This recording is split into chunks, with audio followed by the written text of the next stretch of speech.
아나운서 박능원이었습니다. KBS 1라디오 4시 경제 뉴스를 마칩니다. 지금 시각 4시 10분입니다. KBS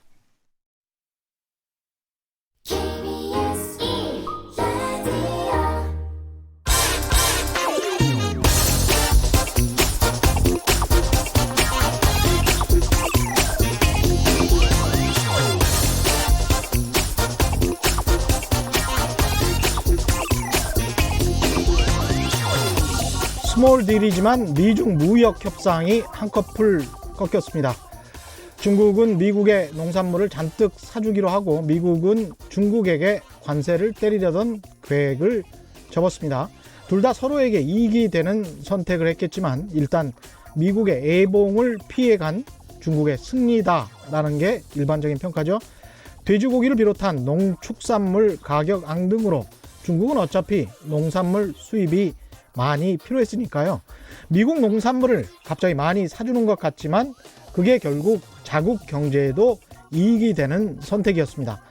한국은행은 오는 16일 금리 인하를 단행할 것 같다는 관측이 우세하고 일본과의 무역 갈등도 오는 22일 이낙연 총리의 방일로 뭔가 해결책이 나오지 않을까 하는 기대감이 높아지고 있습니다. 여기에 반도체 경기가 돌아선다면 그리고 정부의 재정 확대 정책이 더해진다면 내년에는 좀 나아지지 않을까 하는 희망이 조금 보이죠? 아주 조금이긴 합니다만 월요일입니다. 희망의 불씨를 살려봅시다. 안녕하십니까? 진실탐사 엔터테이너 있는 대로 닥터 최경영입니다. 세상에 이익이 되는 방송 최경영의 경제쇼 출발합니다.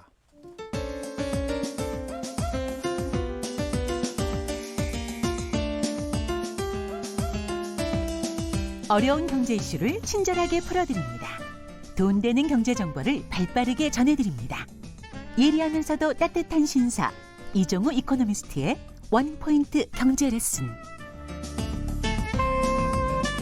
네, 국내외 경제 흐름을 분석하고 실질적인 투자 정보도 전해드리는 원포인트 경제 레슨 시간이죠. 오늘도 이종우 이코노미스트 나오셨습니다. 안녕하세요. 예, 안녕하세요. 예, 최경영의 경제쇼 유튜브로도 실시간 생중계되고 있습니다. 지금 접속하시면 이종우 이코노미스트 함께 만나실 수 있습니다. 지금 놀러 오십시오. 환영합니다. 예. 이번 주 이야기하기 전에 지난주 경제 한 이슈부터 좀 짚어볼까요? 예, 두 가지입니다. 하나는 삼성전자고요. 예. 또 하나는 미중 무역 협상입니다. 예. 그렇죠, 역시. 예. 삼성전자 한번 먼저 말씀드리게 되면요. 예. 3분기 실적을 발표했는데 매출액이 62조, 그다음에 그 영업이익이 7조 7천억 원입니다. 7조 7천억. 예. 그 매출액은 작년에 비해서 5% 정도 줄었지만 예. 지난 2분기에 비해서는 10% 정도 늘어났고요.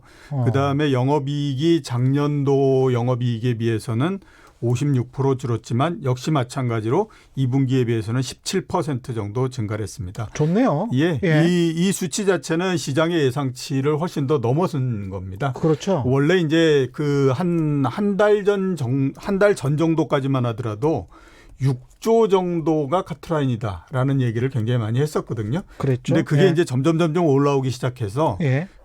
이 실적을 발표하기 전에 7조 2천억 원을 넘으면 이건 정말 성공적이다라는 얘기를 했거든요. 예. 근데 거기에서 더 올라가서 7조 7천억 원을 발표를 했기 때문에 굉장히 좋았고요. 예. 그 덕에 오늘 주가가 1년 4개월 만에 처음으로 5만 원에 도달을 했습니다. 딱 5만 원 됐죠. 예, 딱 5만 원 됐죠. 850원 상승해서. 예, 그렇죠. 그 한번 부문별로는 뭐 정확하게는 나오지 않았는데 예. 그래도 큰 덩어리로서 한번 보면 반도체 쪽이 영업이익이 3조 5천억 원 정도 나왔거든요. 아직도 대단하네요. 예, 그렇죠. 3조 5천억. 예, 4분기 그 지난 분기에 비해서 4% 정도 늘어난 거고요. 그다음에 메모리 반도체가 하락 이런 부분들이 상당히 완화됐을 뿐만 아니라 예. 9월 달 들면서부터는 가격의 하락이 더 이상 진행되지 않는 형태가 되다 예. 보니까 조금 반등을 해서 상당히 올라왔고요. 예.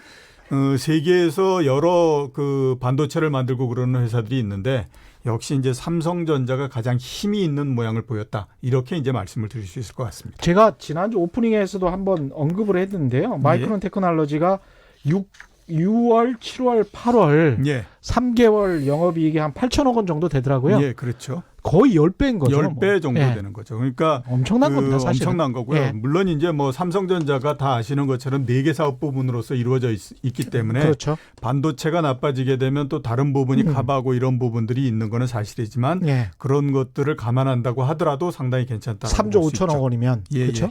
특히 이제 삼성전자 이익이 생각보다는 상당히 좋게 나옴에 따라서 핸드폰은 어땠습니까? 핸드폰이 상대적으로 괜찮았었습니다. 예. 그러니까 그 지난 분기 대비해서도 상당히 괜찮았고요. 예. 그래서 아마 새로 출시되는 부분들도 있고 그렇기 때문에 4분기서부터는 핸드폰도 괜찮아지고 반도체도 좀 괜찮아지고 이렇게 되지 않을까라는 전망을 하고 있고요. 그렇죠. 그다음에 이제 이렇게 이익이 괜찮게 나오다 보니까 반도체 불황이 끝난 건가라고 하는 것에 대한 얘기들이 예. 지금 시장에서 계속 나오고 있는 상태입니다. 그렇죠. 예, 그래서 그 부분을 한번 뭐 잠깐 말씀드리게 되면 예. 우선 분기별로 봤을 때 4분기는 비수기입니다. 4분기는 비수기이기 때문에 이제 분기별로 봤을 때 3분기에 비해서는 4분기의 이익이 좋지 않은 것이 여태까지 지속적으로 계속해서 나타나는 패턴이기 때문에 아마 이 부분은 이번 4분기에도 좀 나타날 거다라는 생각이 드는데 그거를 전부 감안한다고 하더라도 예. 일단 지난 1년간의 1년 동안 계속돼 왔던 반도체 불황 이 부분들은 거의 이제 끝을 향해서 가고 있다. 이렇게 이제 봐야 될 것 같고요. 상당히 반가운 소식이네요. 예, 그렇죠. 예. 3분기서부터 판매량도 좀 늘어나는 형태고 그다음에 원가 절감에 따른 효과도 좀 나올 거고 그다음에 이제 4분기서부터는 가격도 좀 상승할 거고 이렇게 이제 생각이 되고 있거든요. 예. 그래서 아마 반도체 불황은 최소한 2분기 때보다도 더 나빠지거나 이런 일은 앞으로는 벌어지지 않을 것 같다라는 생각이 듭니다. 그래서 예. 상당히 우리 경제 전체로서 봤을 때도 굉장히 좀 청신호다 이렇게 이제 볼 수 있는데 그렇죠. 제일 문제는 뭐냐면 국내 우리나라 경제보다도 해외 경제가 보다도 문제다 이렇게 예. 볼 수가 있는 거죠.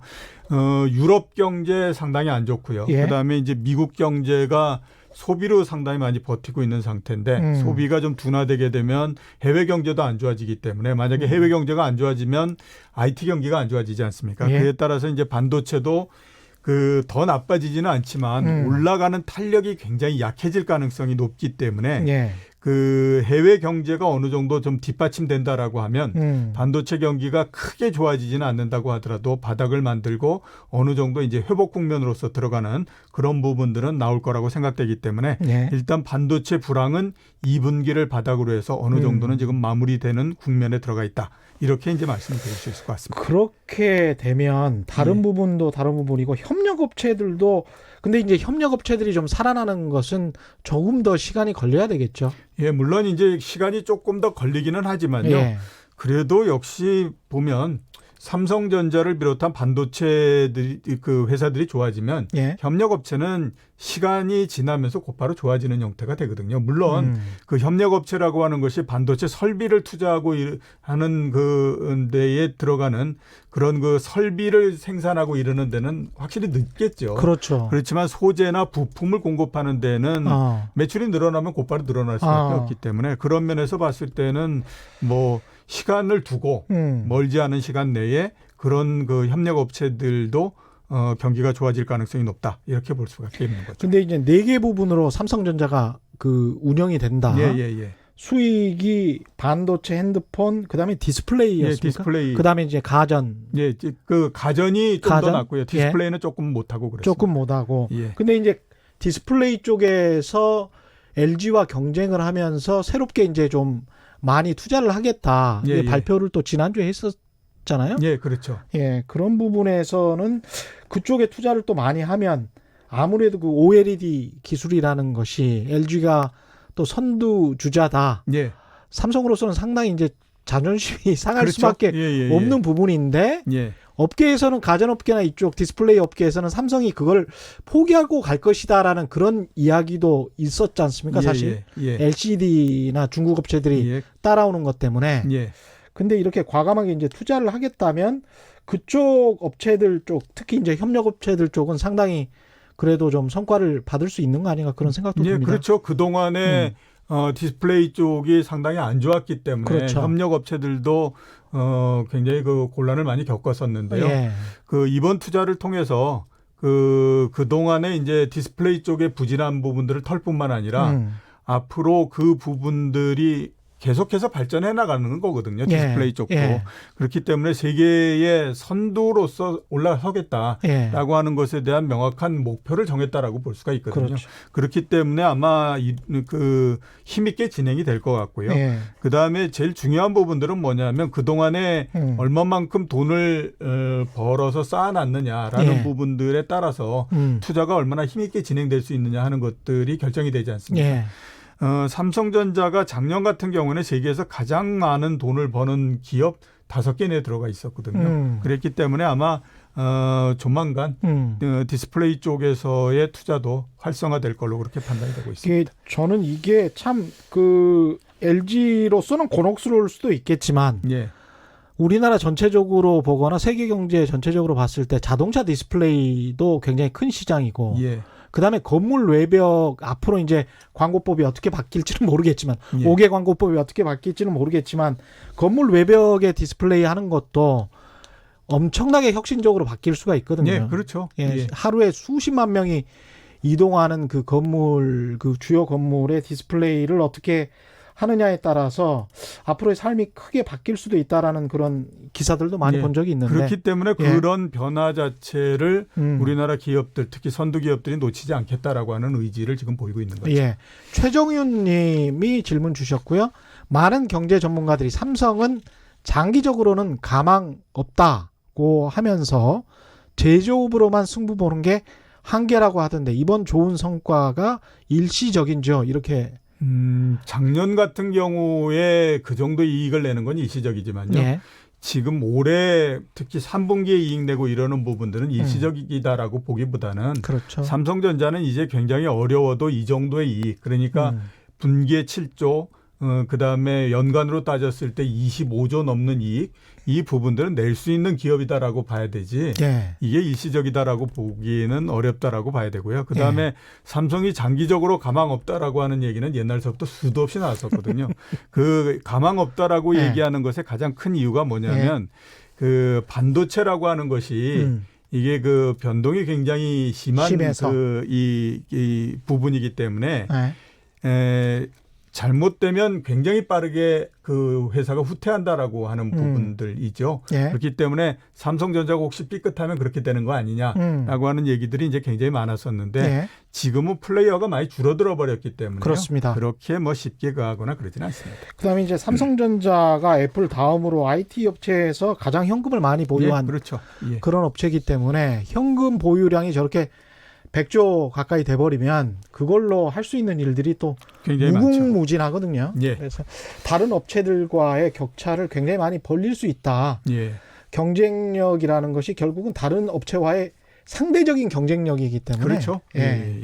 그런 부분도 잘 감안해서 생각을 해보시면 좋을 것 같습니다. 네. 두 번째 이슈 말씀드릴까요? 두 번째 이슈는 미국하고 중국 사이의 무역 협상 1차 타결입니다. 아, 1차 타결. 지난주 금요일 그러니까 그 미국 시간으로 목요일 금요일이었고 우리나라 시간으로는 이제 토요일 날 최종적으로 결과가 나왔는데요. 예. 결과가 이런 형태입니다. 중국이 미국산 농산물 수입 규모를 원래 400억 달러에서 500억 달러로 100억 달러 늘리고 예. 그 대신에 미국은 10월 15일 날 부과할 예정이었던 2,500억 달러 규모의 중국산 수입품에 대해서 관세를 인상을 하지 않는다. 예. 이게 이제 그냥 그 대강입니다. 그러니까 마냥 좋아할 일만은 아니다. 혹시 또 다른 어떤 장애물이 있을 수 있다. 이런 뉘앙스시군요. 그래서 시장에서의 평가는 어떻게 생각하면 참 극대극으로서 갈린다 이렇게 볼 수 있는데요. 예. 부정적으로 보는 입장에서는 어떤 얘기를 하냐면요. 100억 달러 중국이 그 농산물 수입 더 해주기로 하고 그냥 사태를 잠재워 버렸다 이런 그렇죠. 얘기를 하고 있거든요. 이게 미국 언론에서 이런 그렇죠. 이야기를 많이 월스트리트 하죠. 저널 이런 데에서는 예. 협상은 명백하게 중국의 승리로 끝났다. 그렇죠. 얘기를 합니다. 그리고 어떻게 보게 되면 그럴 만도 한 게 아까 그 최윤희 기사 처음에 얘기하셨던 것처럼 지금 중국은 농산물을 수입을 해야 됩니다. 그렇죠. 왜냐하면 그 돼지 아프리카 열병 예, 때문에 아프리카 열병. 중국이 6개에 있는 돼지의 거의 절반 정도를 폐사시키거나 뭐 이렇게 해야 되기 때문에 어쩔 수 없이 농산물을 수입을 해야 되거든요. 예. 그래서 그 부분을 100억 달러어치 이게 이제 그 수입을 해주면서 더 이상 어떤 얘기가 나오지 않게 이렇게 만들어 버렸다 이렇게 이제 볼 수 있고요. 예. 대신에 이제 긍정적으로 보는 시각 입장에서는 어떤 얘기를 하냐면 어떻게 됐든지 이번 협상이 1년 반째 끌고 오고 있는 거예요. 첫 번째 아무튼 그 타협을 낸 거 아니냐. 예. 그러면 이렇게 첫 번째 타협이 났으니까 그 1차 타협이 나면 2차 타협도 나고 이런 형태 되지 않겠느냐. 그러니까 이제서부터는 대립의 구도는 끝나고 타협의 구도로서 가는 게 아니냐라는 얘기들을 하고 있는 겁니다. 그래서 그렇죠. 이제 그렇게 보게 되면 지금 이런 그 상황 자체는 나쁘지 않다. 이렇게 이제 얘기를 하고는 거죠. 앞으로 그러니까 협상 전망은 그냥 그래도 차츰차츰 갈 것이다. 예. 갈등 국면이 더 이상 격화되지는 않을 수도 있다. 그렇게 바라고 있는 거죠. 그렇게 바라고 있는 거고, 예. 그 전망을 보면 예. 그렇게 밝지만은 않다라고 말씀을 드릴 수밖에 없습니다. 네. 왜냐하면 그동안에 1년 8개월 동안 계속 중국하고 미국 사이에 협상 이 부분들이 갈등을 일으켰던 거는 크게 보면 몇 가지가 있습니다. 우선은 중국의 기술 이전 강요, 그다음에 두 번째는 지적재산권 예. 부분이고요. 세 번째 보조금 지급 부분에 대해서 어떻게 할 거냐. 그다음에 외환시장 개입 이런 부분들 총 6개가 핵심적인 과제였거든요. 예, 핵심적인 부분들은 전혀 뭐 타결이 안 이 돼요. 부분에 대해서는 전혀 건드리거나 이러지 않는 형태가 됐습니다. 예. 근데 이 핵심적인 부분들에 대해서 중국이 어떻게 생각을 갖고 있느냐 하는 것들을 한번 보게 되면요. 농산물 수입 확대나 지적재산권 보호 이 부분들에 대해서는 뭐 우리 협상해 볼 수 있어. 유연하게 아무튼 뭐 우리 앞으로 한번 생각해 봅시다. 이런 이제 포지션을 갖고 있고요. 그 대신에 이제 비관세 장벽이나 뭐 무역 합의 이렇게 된 부분들이 어떻게 이행되고 있는지에 대해서 미국이 체크를 하겠다 이런 부분들은 정말 펄쩍 뛰고 있습니다. 예. 왜 펄쩍 뛰냐면 이거는 중국의 그 주권에 관한 문제다라고 네. 생각을 하고 있거든요. 그러니까 어디 감히 중국의 주권을 건드리려고 하느냐 이러면서 이제 펄펄 뛰고 있는 상태이기 때문에 이 부분들은 지금 한 채의 양보도 없는 상태다라고 볼 수밖에 없어요. 그렇죠. 그래서 우리가 지금 1차 그 타협이 난 것과 또 이런 그 상황을 한번 고려해서 생각해 보면 앞으로 이런 형태가 되지 않을까라는 생각이 드는데 우선 첫 번째 앞으로의 협상 과정은 굉장히 지지부진하게 진행이 될 거다라는 생각이 듭니다. 왜냐하면 이렇게 되면 갈등이 굉장히 일어날 수밖에 없기 때문에요. 지금 이번 협상에서도 봤던 것처럼 시간상 그 불리한 쪽은 미국이다라고 하는 것이 이미 나와 있는 거거든요. 그러면 앞으로 시간을 끌어서 이 부분들에서 이 그 핵심적인 과제들에서 더 이상 얘기가 안 나오게 일단 아무튼 뭐 일정 기간 동안에는 그 관리를 해야 될 필요가 있기 때문에 예. 협상이 굉장히 지지부진하게 일단 끌고 나갈 것 같다라는 생각이 많이 들고요. 그렇죠. 그다음에 이제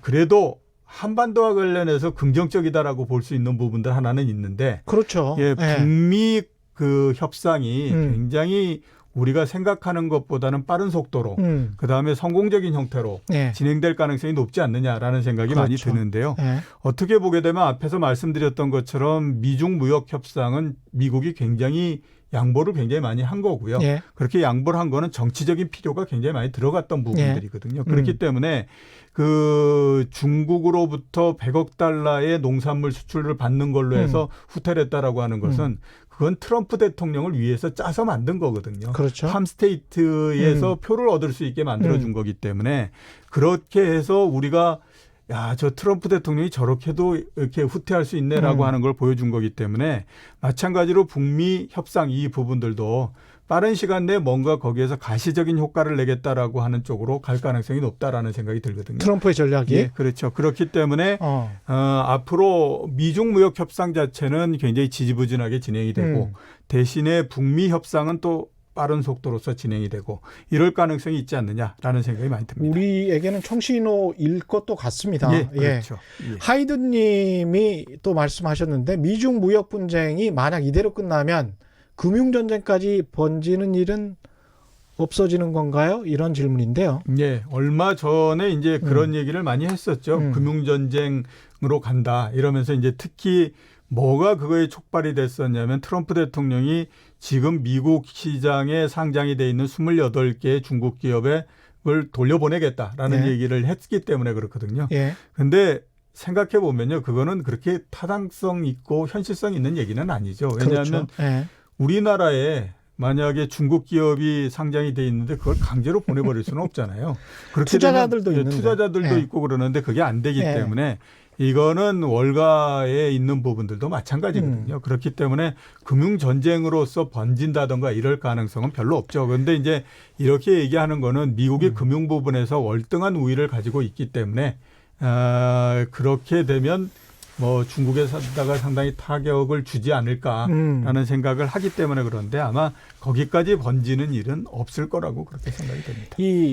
이런 질문이 특히 이제 유튜브에서 많이 유통이 되고 SNS에서 많이 유통이 돼서 강 PD의 부동산님도 비슷한 질문을 하시는데 예. 삼성이 미국으로 본사 이전한다는 소리가 있잖냐 뭐, 예. 뭐 그러면서 미국 아니라도 베트남으로 가도 그만이야 뭐 예. 이렇게 말씀을 하시는데요.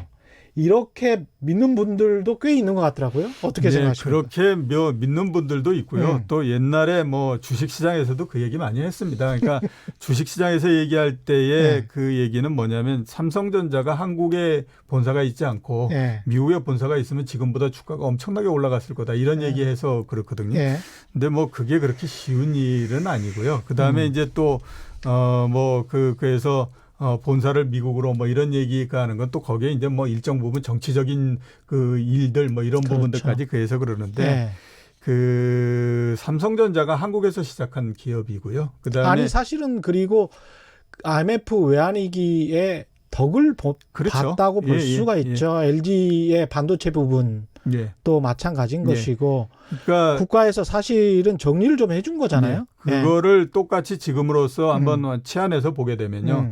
물론 이제 앞으로 우리나라 경제나 삼성이 어려울 때에 물론 옛날에 비해서 돈을 굉장히 많이 갖고 있기 때문에 예. 그렇게 뭐 IMF 직후처럼 그렇게 어려운 부분들은 없겠지만 그래도 어떤 어려움이 닥친다라고 했을 때 우리나라에서는 삼성전자라고 하는 기업을 잘 보존하고 이게 또 커나갈 수 있게 정책뿐만 아니라 그다음에 국민 전체적으로도 도움을 줄 수 있고 이렇게 하잖아요. 예. 근데 만약에 미국에 있다라고 하게 되면요. 삼성전자가 어려워지게 되면 이 기업을 어떻게 인수해서 잘라가지고 그다음에 이게 분해해서 보다 더 그렇죠. 가격을 높게 해서 팔아먹을 건가 이쪽으로서 가야 되는 거거든요. 그리고 미국의 독과점 금지법이 굉장히 예. 심하기 때문에 전 세계 지금 D램 반도체 시장의 뭐 한 50%를 점하고 있는 삼성전자가 미국으로 이전을 한다라고 예. 하면 이거는 그러면 핸드폰만 만들어 예. 뭐 D램은 다른 회사로 분사시켜 뭐 이렇게 나올 수도 있습니다. 예, 그렇죠. 예, 미국은 충분히 그러고도 예. 남을 그런 시장 환경이니까요. 예. 그렇기 때문에 예. 제가 봤을 때는 그거는 별로 그렇게 타당성이 있는 얘기는 아니다. 이렇게 볼 수가 그럼요. 있겠죠. 예, 이런 일종의 이제 선전선동인 것 같은데 예. 이런 이야기에 자꾸 속아 넘어가면 안 될 것 같고요. 그다음에 이제 삼성전자 경영진 스스로도 예. 그동안에 수십 년 동안에 한국 국민에게 받은 혜택이 있잖아요. 예, 그렇죠. 국가로부터 받은 혜택이 있기 때문에 굉장히 배은망덕한 일이죠. 예, 지금 예. 우리가 삼성전자가 한 해에 30조 이익을 내고 영업이익을 내고 이렇게 하기 때문에 삼성전자가 계속 그랬을 거다라고 생각하지만요. 예. 불과 20년 전까지 삼성전자는 어떤 형태의 회사였냐면 가전에서 어떻게 해서 돈을 벌어가지고 예. 반도체에서 나는 적자를 메꾸고 그 다음에 1년에 한 2천억 정도의 이익을 내는 그런 회사였었어요. 그럼요. 예, 그게 커올 수 있을 때까지 우리의 그 나라에 있는 국민들이 그렇죠. 수출품보다는 훨씬 더 비싼 형태의 내수품을 계속해서 사용을 하면서 삼성전자에다가 힘을 실어주는 형태를 계속 했었거든요. 그리고 청취자 여러분 잘 생각을 해보십시오. 삼성전자 반도체 공장 관련해서 노동자들이 많은 사람들이 죽었는데 그리고 병에 걸렸는데 다른 곳에서 삼성전자의 다른 곳에서 이 정도의 산업재해로 인식될 만한 이런 사건들이 미국이나 다른 곳에 미국 텍사스에 지금 공장이 있습니다. 삼성전자 같은 경우에 있는지 또는 지금 중국의 시안에 지금 반도체 공장을 짓고 있는데 예. 최신 공장을 짓고 있습니다. 제가 알고 있기로는. 그래서 사람이 거의 들어가도 되지 않는 그 사람이 들어가야 했던 환경에서 지금 일을 수십 년간 했던 거거든요. 그렇죠. 예. 반도체 화학물질을.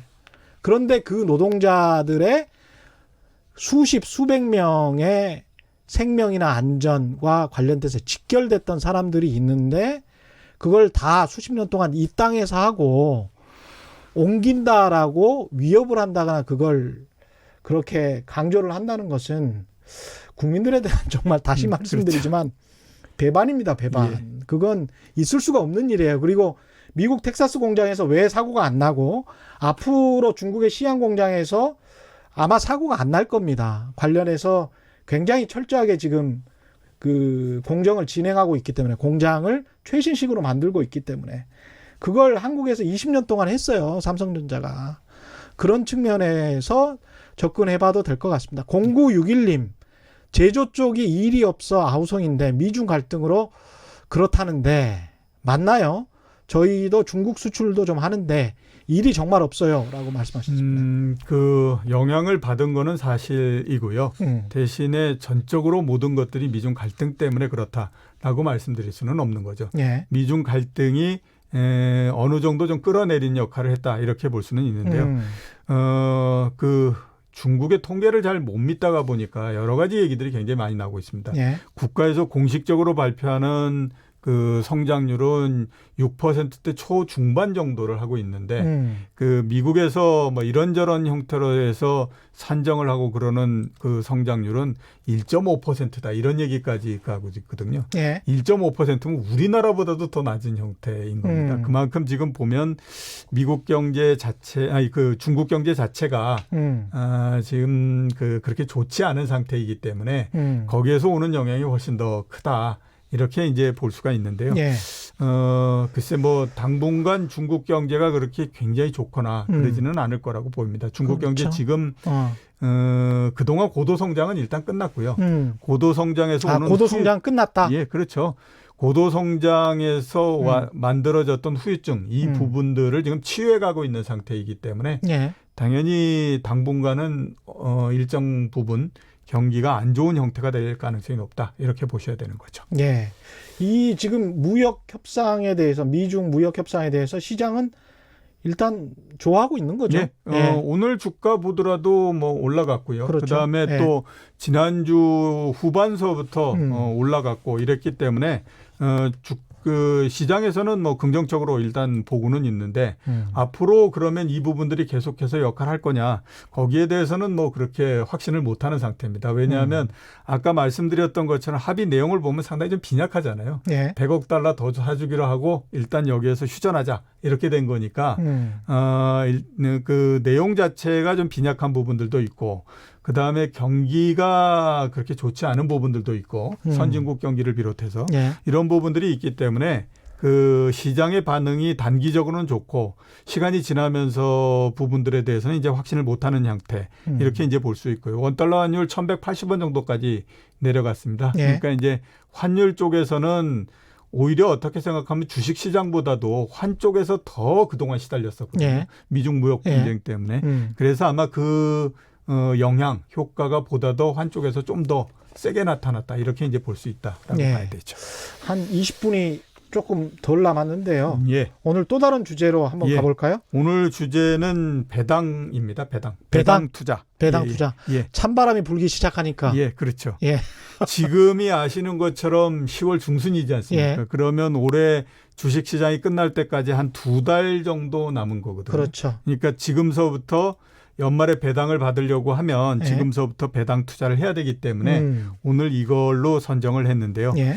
그 배당 투자라고 하는 것이 우리나라에서 상당히 유망한 투자의 형태다라고 일단 말씀드릴 수 있을 것 같습니다. 예. 그 작년도가 우리나라 배당 그 투자 수익률이 얼마냐면 2.23% 정도였습니다. 예.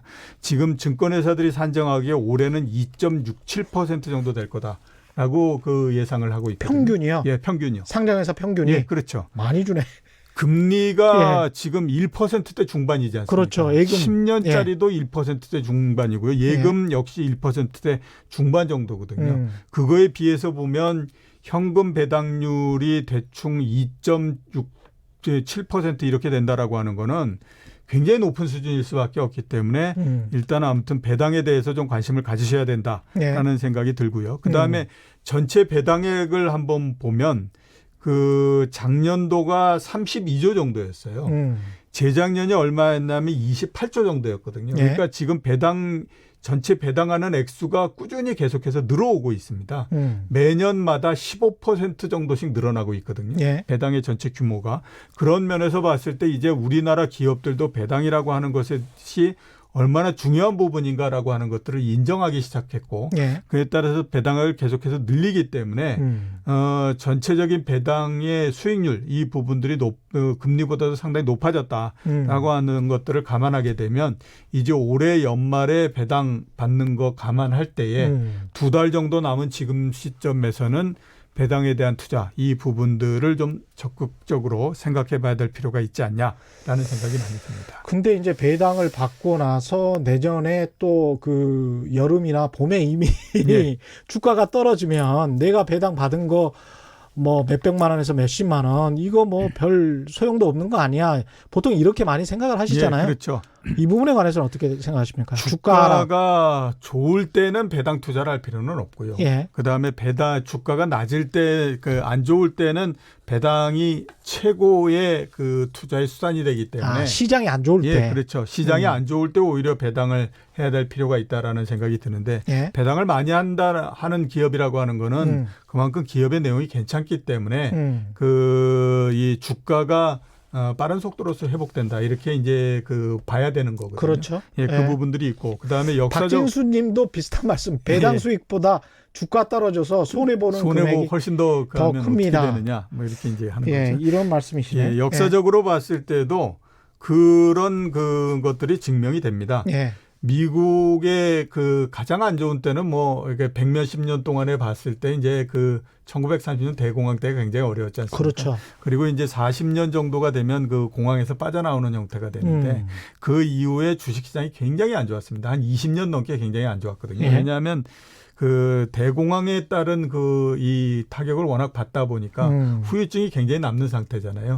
그리고 그 후유증이라고 하는 거는 대공황처럼 그렇게 엄청난 사태를 겪게 되면요. 한 세대가 지나가야지만 그다음에 투자에 관한 패턴이나 이런 것들이 바뀌는 형태가 되거든요. 그래서 1940년대, 50년대 이때까지 이제 미국의 주식시장이나 이런 데가 굉장히 안 좋았거든요. 그때의 미국 사람들이 뭐에 주로 투자했냐면 배당에 투자를 했었습니다. 그랬기 때문에 그런 부분들이 있고 또 일본 같은 경우에 보면 1990년대가 또 굉장히 안 좋은 때였잖아요. 그때도 마찬가지로 배당 투자의 전성기였거든요. 그렇죠. 우리나라 같은 경우도 보면요. 1999년도서부터 2002년도까지 배당을 많이 주는 주식들이 일반 주식보다도 20% 이상 주가 상승률이 높았습니다. 근데 자, 한번 생각을 해보세요. 1999년도서부터 2002년도는 97년도에 외환위기가 났고요. 1998년도는 정신이 없는 때였잖아요. 그렇죠. 기업이 살지 못 살지 그것조차도 알 수 없을 정도로 정신이 없는 때였는데 그거를 지나가고 조금 아무튼 이제 정신을 차릴 때 정도 돼서 보니까 그 다음서부터 어떤 투자가 나왔느냐 하면 배당을 많이 주는 회사들에 투자하는 형태가 나왔고 그렇죠. 그러다 보니까 그 회사들의 주가 자체도 올라가는 형태였거든요. 그런 면에서 보게 되면 내년도 주식시장 그렇게 좋지 않을 거라고 생각하는 것이 일반적인 형태입니다. 그죠? 지금 형태에서는. 선진국이 되면 될수록 근데 배당주 투자에 관심을 많이 갖는 것 같습니다. 네, 그렇죠. 왜냐하면 이제 선진국이 되면 될수록 자본시장 쪽이 점점 더 발전해 나가는 형태가 되고 자본시장이 발전해 나가다 보니까 어떤 기업들이 보다 더 각광을 받냐 하면 배당을 많이 주는 쪽으로서 가는 기업들 이런 쪽이 이제 훨씬 더 이 관심을 끄는 형태가 되는 거죠. 그런 면에서 지금 우리나라도 꾸준히 지금 그쪽으로서 넘어가고 있는 상태다. 방향성이 볼 수 있습니다. 큰 대세가. 그렇기 그래서 때문에 그 배당 네. 이런 쪽에다 이제 투자를 하는 것이 좋죠. 근데 이제 박진수님처럼 보통 일반적으로 주식 투자를 하시는 분이나 예. 주식 투자를 안 하시는 분들이라도 배당 수익보다 주가가 떨어져서 손해보는 금액이 더 크다라고 말씀하시는 저 심리에는 예. 어떤 게 들어가 있냐면 제 생각에는 그렇습니다. 그러니까 어떤 돈으로 얼마나 오랜 기간 동안 투자를 하느냐. 예. 지금 굉장히 역사적인 기간들을 말씀을 하셨는데 1, 2년 투자했는데 그 안에 주가가 오르지 않고 내가 배당으로 한 4%, 5% 벌었지만 주가는 한 10% 하락했다. 그래서 나는 5% 마이너스였다라고 말할 수 있는 거거든요. 근데 예. 5%가 계속 5년, 10년 동안 쌓이다 보면 10년이면 달리로 계산을 해도 50%거든요. 예, 그렇죠. 그 안에 주가가 일정 부분 오르거나 아니면 비슷한 수준으로 유지만 돼도 예. 은행 이자보다 훨씬 더 낮잖아요. 예, 그렇죠. 예. 그리고 앞에서 말씀드렸던 것처럼 일단 배당을 많이 주는 주식들이 주가도 덩달아서 같이 높아졌기 때문에 그 부분도 좋고요. 그다음에 그런 이제 역사적인 사실이 예, 있다. 그다음에 또 그거를 제외한다고 하더라도 그 배당을 많이 주는 기업 같은 경우에는 그 주가가 하락하는 데에 어떤 방어선이 있는 거잖아요. 그렇죠. 똑같이 시장이 안 좋아지게 되면 배당을 많이 주는 주식도 떨어질 뿐만 아니라 그렇지 않은 기업들도 떨어지잖아요. 그렇죠. 근데 배당을 적게 주는 기업 같은 경우에는 내가 배당을 받아서 그래도 손실을 메꿀 수 있을 만큼이 나오지 않기 때문에 맞습니다. 이거는 주가가 떨어지는 만큼 나한테 손실이 되는 거거든요. 어. 근데 배당을 주는 기업, 배당을 많이 주는 기업 같은 경우에는 주가가 떨어지는 부분에서 마이너스 배당만큼은 빼야 내가 실질적으로 그 손실이 난 부분이 결정이 되지 않습니까? 심리적 안정이라는 예, 그렇죠. 측면에서도 상당히 좋을 것 같고요. 배당을 많이 주는 회사를 선택하기 위해서 그러면 기업의 어떤 부분들을 봐야 되는지. 예, 일단 뭐 그 몇 가지를 일단 봐야 되는데요. 예. 우선 이제 기업의 실적이죠. 기업이 이익을 많이 내야 배당을 많이 줄 수 그렇죠. 있잖아요. 예. 이익을 못 내는데 배당을 줄 수는 없는 거기 때문에 기업이 그래도 괜찮고 실적을 많이 낸다 이런 기업들을 이제 그 선정을 해야 되는데 배당을 그 기업 실적이라고 하는 거예요. 배당은 물론 중간에 이제 분기별로 배당을 하는 기업들도 있고 그렇지만 예. 거의 대부분은 연말에 한번 이게 배당을 주지 않습니까? 그러면 연말에 배당 투자를 하기 전에 우리는 세 개의 숫자를 이미 본 거죠. 1분기, 2분기, 3분기에 그렇죠. 이 회사가 어떻게 이익을 내왔는지라는 거를 본 거기 때문에 예. 일단 전체의 4분의 3은 본 거니까 기업 실적이 얼마만큼 되는지 하는 것들을 좀 추정해낼 수 있지 않습니까? 그럼요. 그러니까 예. 이제 그 부분에서 기업 실적을 일단 봐야 될 것 같고요. 예. 두 번째는 이제 주가 수준을 봐야 되죠. 그러니까 이제 그 1년 동안의 주가에 비해서 최근에 너무 많이 올랐다. 이렇게 되면 그거는 이제 문제가 있는 거니까 그렇죠. 예. 그 부분들을 봐야 되고 세 번째로 봐야 될 거는 과거의 배당을 얼마만큼 했느냐 하는 겁니다. 예, 꾸준하냐. 예. 그러니까 그 기업들에 따라서 보게 되면요. 기업의 실적이 크게 바뀌지 않는 한 배당의 성향은 거의 일정하게 유지되는 것이 일반적입니다. 그러니까 이익이 난 거에 50% 정도를 배당하는 기업. 이거는 꾸준히 그렇게 50% 정도를 배당을 해주는 것이 일반적인 형태거든요. 맞습니다. 예. 그렇기 예. 때문에 과거에 배당을 얼마만큼 했느냐라고 하는 배당 성향. 이 부분도 봐야 될 필요가 있고요. 그다음에 마지막으로 봐야 될 건 특수한 요인입니다. 이 주식이 우선주인가? 아니면은 지주회사의 주식인가 이런 것들을 봐야 되는 거죠.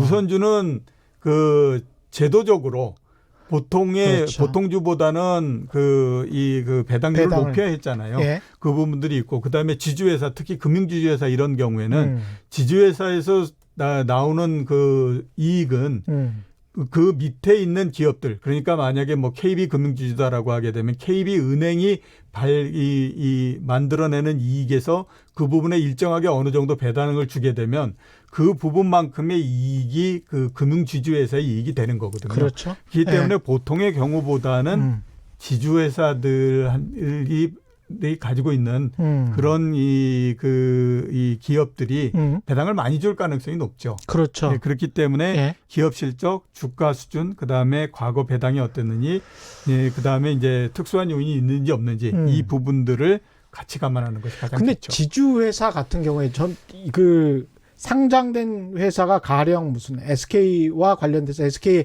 지주회사가 있고요. 예. 그 밑에 이제 SK텔레콤도 있고 사업회사들이 있고 예. 그다음에 정유회사도 있고 그렇지 않습니까? 예, 그렇죠. 그러면 정유회사의 그 시장 가치가 있는 것이고 지주회사의 시장 가치가 있는데 그 회사들이 사업회사와 지주회사가 서로 그 시장 가치가 중첩되는 부분들이 있지 않습니까? 예, 예, 있죠. 어느 정도. 그런 부분에 있어서 지주회사들이 앞으로 성장을 할 때 아무래도 사업회사보다는 덜 평가받는, 예, 그렇죠. 그래서 이제 주가가 좀 아무래도 좀 탄력성이 좀 떨어지는 예, 예. 그런 부분은 어떻게 봐야 될까요? 탄력성이 떨어지기 때문에 예. 상대적으로 좀 안정적인 주식이라고 그렇게, 봐야 되죠. 예. 예. 그러니까 예. 그 탄력성이 좋다라고 얘기할 때 우리는 음. 대부분 올라가는 거에서 얼마나 올라갈 수 있느냐라는 것만 보는 거지만 예.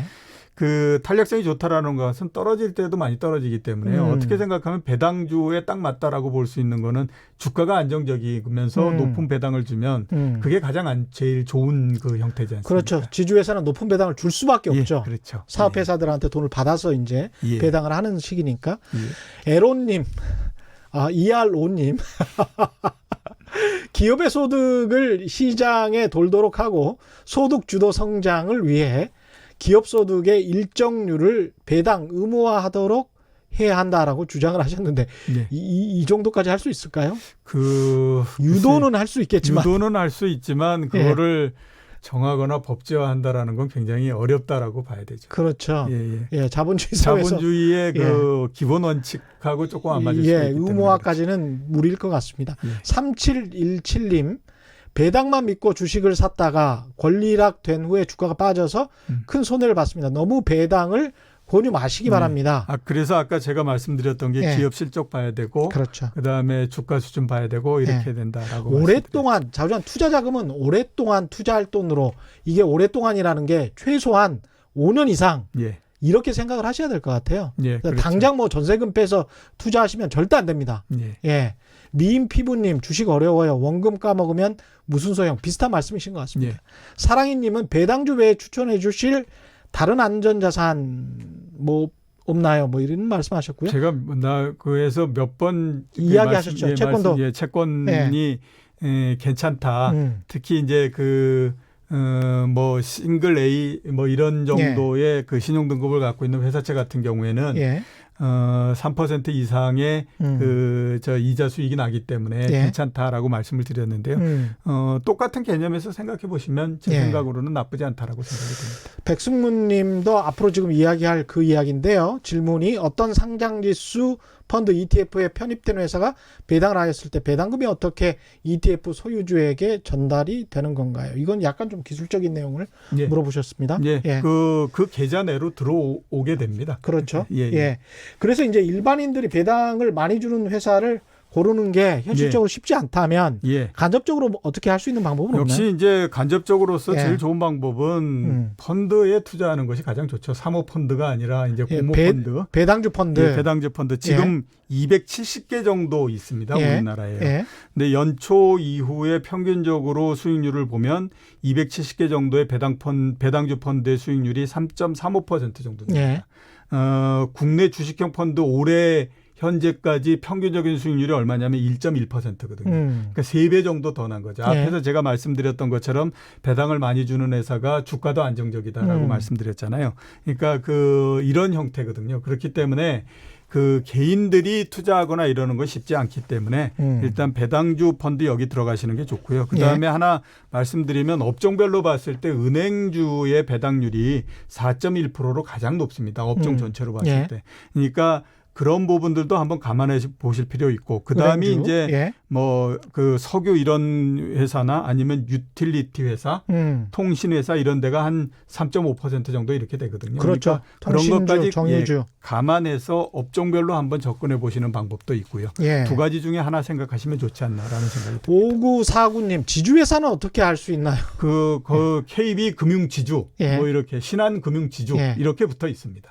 그러니까 SK 아까 예를 들어서 말씀드렸는데 SK 뒤에 뭐라고 회사가 붙어 있으면 SK 정유, SK텔레콤 이렇게 붙어 있으면 사업회사들이고요. 그건 사업회사인 거죠. 지주회사는 주 SK 이러면 이제 지주회사가 되는 것이고 CJ도 마찬가지로 뭐 그런 형태가 되겠죠. 그렇죠. 삼성과 관련해서는 승계 작업이랄지 이런 게 지분 작업이 다 이루어지지가 않았기 때문에 주 삼성이라는 지주회사는 없고요. 없습니다. 삼성물산 정도가 앞으로 그렇게 될 것 같다. 그래서 실질적 지주회사 뭐 이런 얘기 하지 않습니다. 지금 한 20초 정도밖에 안 남았는데 리츠와 관련해서도 잠깐만 이야기해 주시겠습니까? 예, 리츠는 예. 부동산 투자, 예. 간접 투자 이런 방법인데 그게 배당이 나오기 때문에 그런데요. 배당이라는 예, 예. 그러니까 의미에서 그 배당이 재원이 되는 거는 이게 부동산 걸 했기 때문에 임대 수익이나 이런 게 나지 않습니까? 예. 그거를 나눠주는 형태인 거거든요. 이게 리츠도 배당 수익률이 상당히 예, 좋죠. 굉장히 높습니다. 예. 그 작년도가 8% 정도 됐기 때문에요. 상당히 높다라고 봐야 되죠. 대신에 이제 그 안에 있는 그 물건을 좀 그 잘 봐야죠. 예, 있는 거죠. 지난번에 이광수 의원이랑 이야기 나눴기 때문에 잘 봐보시는 것도 좋을 것 같습니다. 배당주 투자와 관련해서 여러 가지 말씀해 주셨고요. 지금까지 이종우 이코노미스트와 함께했습니다. 고맙습니다. 예, 고맙습니다. 예, 오늘은 여기까지 해야 되겠습니다. 저는 KBS 최경영 기자였고요. 지금까지 세상에 이익이 되는 방송 최경영의 경제쇼였습니다. 고맙습니다.